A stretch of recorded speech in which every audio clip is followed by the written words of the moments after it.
నల్గొండ జిల్లాలోని NG college గ్రౌండ్స్లో నమస్తే తెలంగాణ టుడే ఆధ్వర్యంలో ఆటో షో ఘనంగా ప్రారంభమైంది.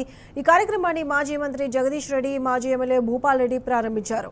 వాహనాల స్టాళ్లను పరిశీలించి వివరాలు అడిగి తెలుసుకున్నారు. ఒకే వేదికపై బ్రాండెడ్ కంపెనీల కార్లు, బైకుల గురించి, అలాగే బ్యాంకులు, ఫైనాన్స్ సంస్థలు ఇచ్చే లోన్ల గురించి తెలుసుకునే విధంగా ఆటో షో నిర్వహించడాన్ని ప్రశంసించారు. ఈ ఆటో షోకు అద్భుతమైన స్పందన లభిస్తోందన్నారు నమస్తే తెలంగాణ జనరల్ మేనేజర్ సురేందర్ రావు. కార్యక్రమంలో జిల్లా గ్రంథాలయ మాజీ చైర్మన్ మల్లికార్జున రెడ్డి, పత్రికా బ్యూరోలు మహేందర్ రెడ్డి గుప్తా, జిల్లా circulation and ads incharge Shiva పాల్గొన్నారు.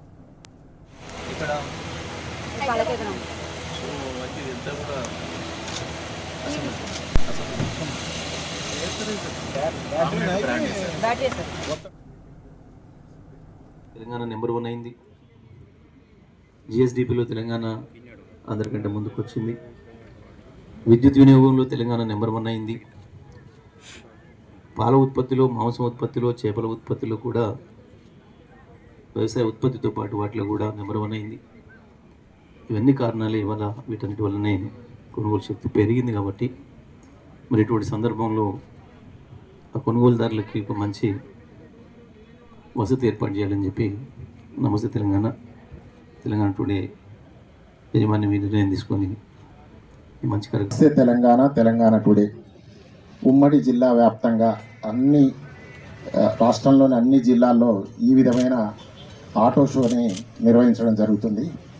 మారిన జీవన పరిస్థితులకు అనుగుణంగా జీవితంలో వేగం కూడా పెరిగింది. ఒకప్పుడు సౌలభ్యానికో సౌకర్యానికో ఉపయోగించే ఈ ఆటోమొబైల్ వెహికల్స్ ఇప్పుడు జీవితంలో కంపల్షన్గా మారాయి.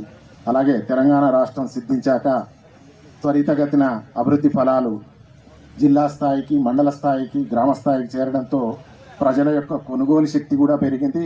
ఇప్పుడు ఈరోజు వెహికల్ లేని విలేజ్ అని ఉండడం అనేది తెలంగాణలో అసాధ్యం.